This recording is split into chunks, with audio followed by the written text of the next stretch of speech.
pessoal, todo mundo bem? Hoje é dia 1º de maio, dia da literatura brasileira, e eu vou homenagear esse dia de uma forma bem especial. Vem comigo!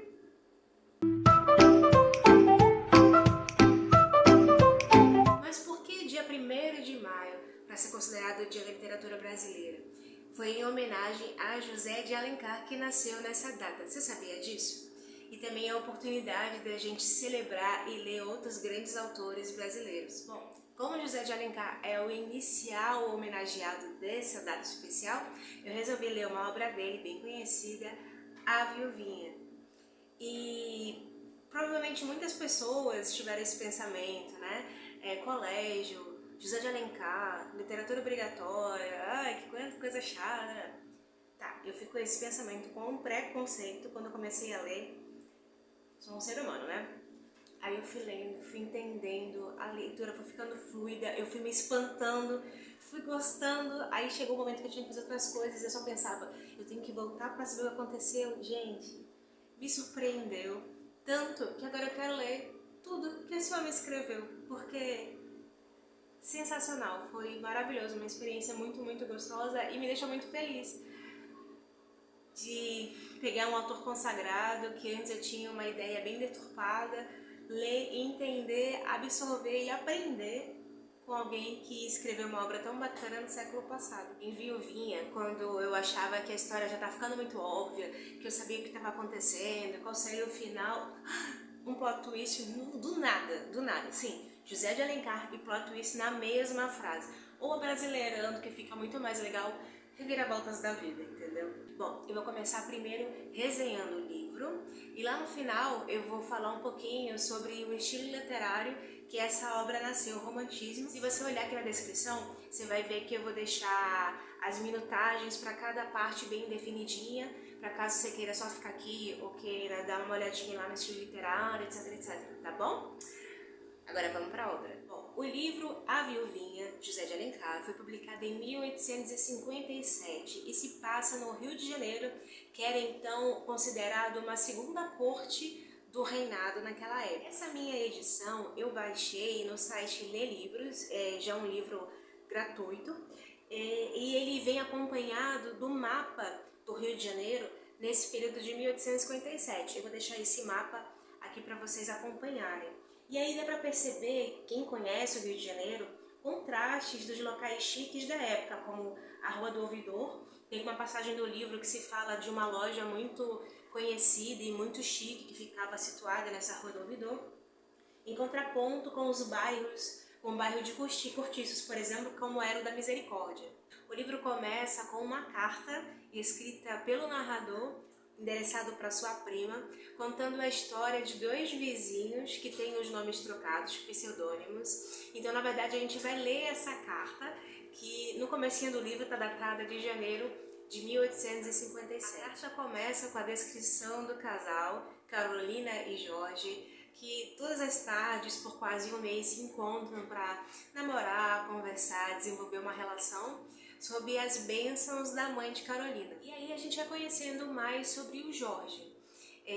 A gente descobre que o pai dele faleceu, era um rico negociante, faleceu quando seu único filho Jorge não tinha ainda completado a maioridade, mas que deixou como um tutor um grande amigo da família, o senhor Almeida, que vai zelando pelo patrimônio da família e também pela educação do Jorge, até que Jorge alcança a maioridade, recebe todo o dinheiro herdado pelo seu pai e gasta o dinheiro com muitas noitadas, bebidas, mulheres, alimentando a vaidade, enfim, tendo uma vida completamente desregrada. Sua vida vai sendo assim até o final do 3º ano, quando ele começa a se deparar com tédio, aborrecimento, vazio. E aí nesse trecho do livro a gente vê o que ele vai falando, que essa é a última fase da embriaguez do espírito. Até que depois de uma noite de insônia, a cabeça dele já não parava de acusações, pensamentos ruins e angústias. Amanhecendo, ele escuta o sino da igrejinha próxima, que era a Igreja da Glória, e ele decide assistir a uma missa, mesmo não frequentando muito, mesmo não sabendo como rezar. e decide ir até a igreja assistir uma missa. E lá acaba conhecendo e automaticamente se apaixonando pela Carolina.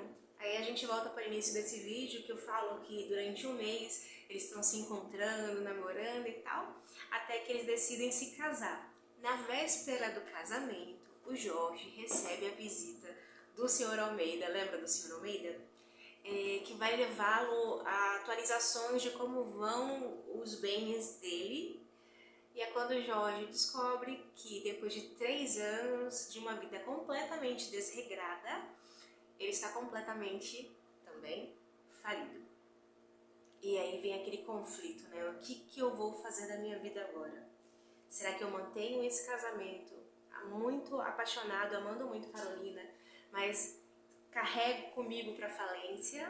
Ou será que eu rompo o casamento para protegê-la, mas isso também significa jogar a boa imagem da outra, jogar a boa imagem da Carolina no ralo, porque naquela sociedade era o que acontecia com uma mulher que tinha um noivado rompido. Bom, Jorge decide primeiro se casar, e aí você vai acompanhando uma noiva radiante, feliz da vida, super animada, e o noivo bem cabisbaixo, bem triste, né? E é o momento que você olha para o título do livro, A Viuvinha, e pensa, tá, então ele se matou, né? Se ele teve muito pra onde correr, ele se matou. Sim. E foi de uma maneira bem pesada, bem triste. Ele se direciona para um local onde aconteciam muitos suicídios. Pega uma arma e acaba dando tiro no próprio rosto. De forma bem trágica, né? Plena lua de mel. E aí você pensa, ok, o livro acabou, era isso? Nossa, era só isso? Muito óbvio, que coisa mais chata. Plot twist. Ou, como eu falei, né, abrasileirando, reviravolta da vida. 5 anos se passam e aí agora a gente acompanha uma Carolina um pouco mais velha, ainda trajada de luto, que é a sensação da sociedade, porque todo mundo ali, os homens querem se aproximar, querem cortejá-la, e ela permanece com aquela aura dela ainda enlutada para sempre sobre seu marido, sobre o amor da sua vida.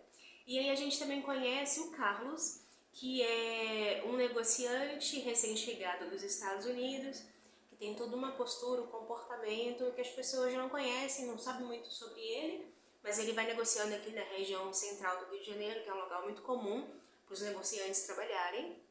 E até que conversando com um amigo, ele se depara com a Carolina dentro de uma loja e ele fica ali parado olhando para ela.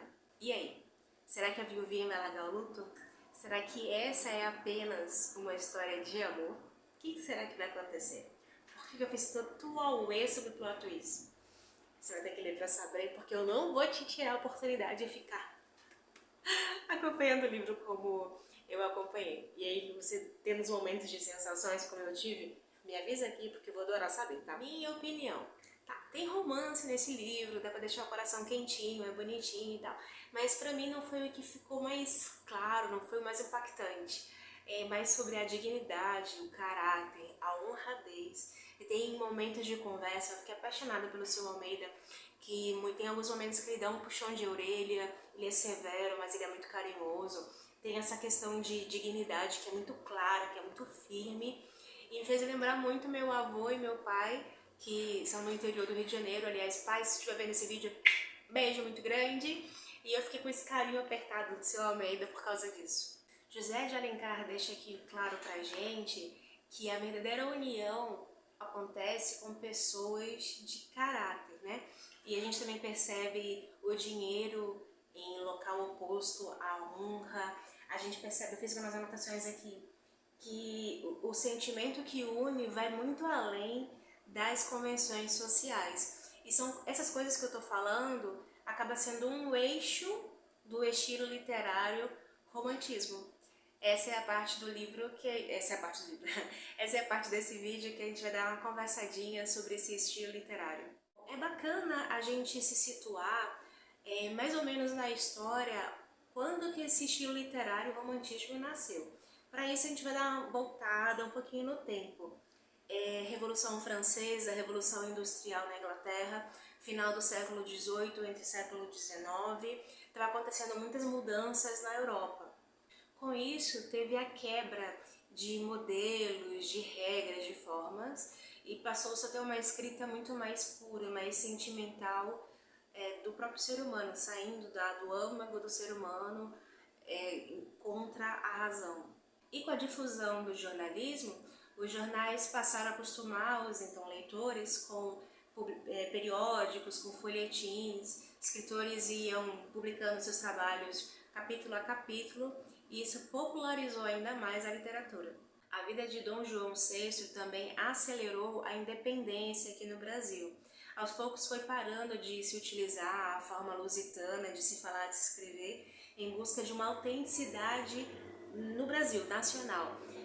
Autenticidade na literatura, até mesmo na forma de se falar. Bom, essa foi uma pequena pesquisa que eu fiz. Se você tiver acréscimos que vai nos ajudar ainda mais a entender esse contexto histórico e, consequentemente, a obra, deixa aqui nos comentários para mim. E aí já aproveita para dar um like, para compartilhar com o pessoal. Você que me acompanhou até o final desse vídeo também, meu muito obrigada. Um beijo muito especial e até o próximo vídeo.